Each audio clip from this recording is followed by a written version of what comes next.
قلم کو ہتھ کری عرفان صدیقی 10 اگست 2019 درِ زنداں کھلا۔ میں اڈیالہ جیل کی کھولی سے نکل کر مختصر سے مستطیل برآمدے میں چہل قدمی کرنے لگا۔ برآمدے کے باہر ایک بلند قامت آہنی جنگلہ تھا جو مقفل تھا۔ ہماری 4 کھولیوں کے مد مقابل برآمدے کے سامنے ایسی ہی 4 کھولیاں تھیں۔ ان کھولیوں کے قیدی بھی اپنے برآمدے سے باہر نکل آئے تھے۔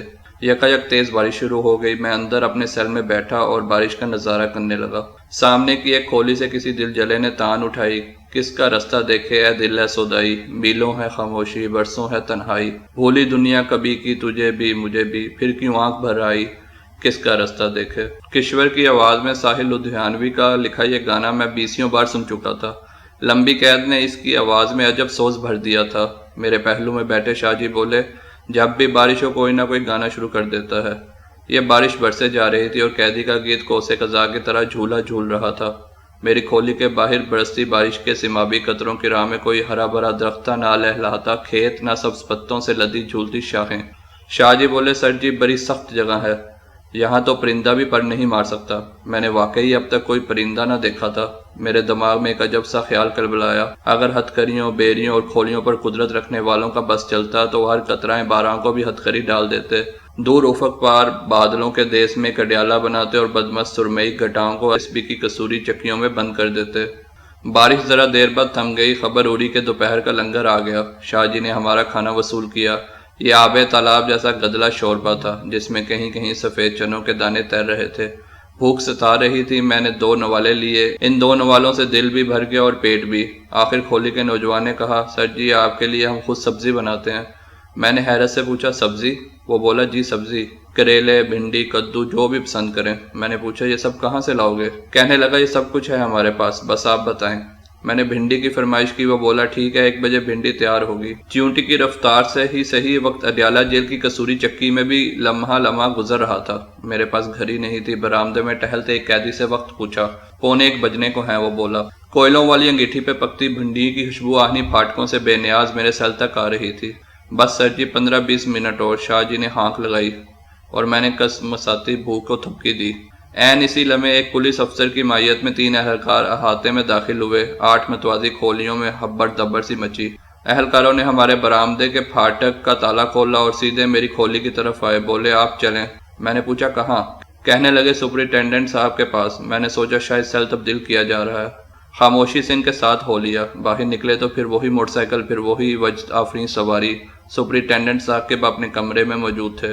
خوش اتواری سے ملے۔ کہنے لگے، مبارک ہو، آپ کی ضمانت ہو گئی ہے، رہائی کا حکم آ گیا ہے۔ میں نے پوچھا، ضمانت کی تاریخ تو کل سوموار کو لگی تھی، آج اتوار کو یہ کیسے ہو گئی؟ ثاقب شاید میری معصومیت اور ناپختہ کاری پر مسکرایا۔ کہنے لگا، سر نہ مجھے کچھ معلوم ہے نہ آپ کچھ پوچھیں۔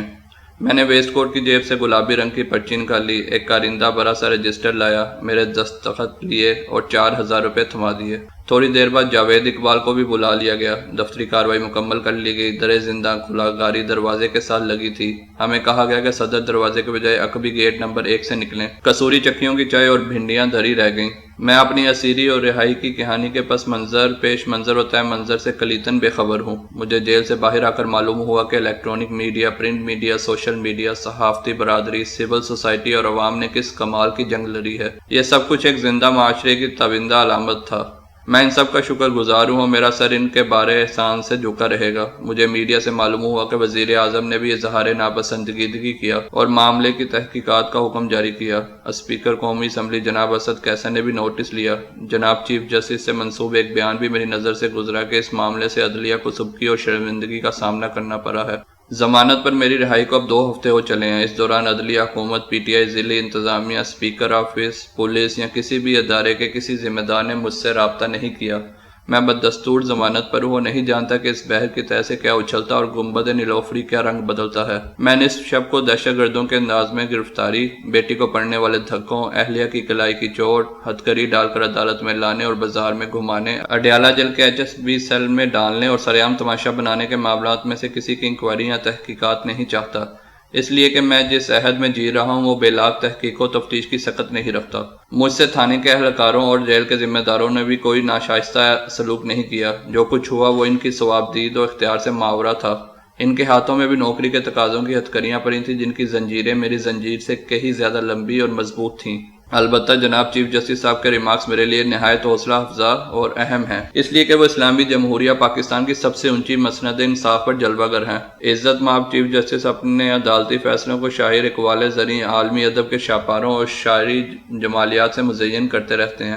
اپنی مؤدبانہ التماس سے قبل میں ان کی توجہ اپنے عہد کی نابغہ روزگار شخصیت مولانا عبدالکلام آزاد کے ایک شہرۂ آفاق قول کی طرف دلانا چاہتا ہوں۔ مولانا نے کوئی ایک صدی قبل غداری کے مقدمے کا سامنا کرتے ہوئے کلکتہ کے ایک انگریز مجسٹریٹ کی عدالت میں کھڑے ہو کر کہا تھا، تاریخ عالم کی سب سے بڑی ناانصافیاں میدان جنگ کے بعد عدالت کے ایوانوں میں ہوئی ہیں۔ جناب چیف جسٹس حقیقی عدل کے لیے خاصے سرگرم ہیں۔ انہوں نے ماڈل کورٹ یعنی نمونہ تقلید بننے والی عدالتوں کا سلسلہ شروع کر رکھا ہے۔ اگر وہ مناسب خیال کریں تو 27 اور 28 جولائی کو اسی اسلام آباد میں سپریم کورٹ کی ناک کے عین نیچے ایک نادر روزگار نمونہ عدل تخلیق کرنے والی عدالتی کارروائی کا جائزہ ضرور لیں، جو سینئر وکلاء کے نزدیک برِ صغیر کی تاریخ عدل کی اچھوتی نظیر ہے۔ ایسا اس لیے بھی ضروری ہے کہ خود جناب چیف جسٹس کے بقول اس اقدام سے عدلیہ کو سبکی اور شرمندگی کا سامنا کرنا پڑا ہے۔ اگر عزت مآب چیف جسٹس عدلیہ کی سبکی اور شرمندگی کے محرکات کا سراغ لگا سکیں تو میری ذاتی سبکی اور شرمندگی کا ازالہ بھی ہو جائے گا۔ ختم شد۔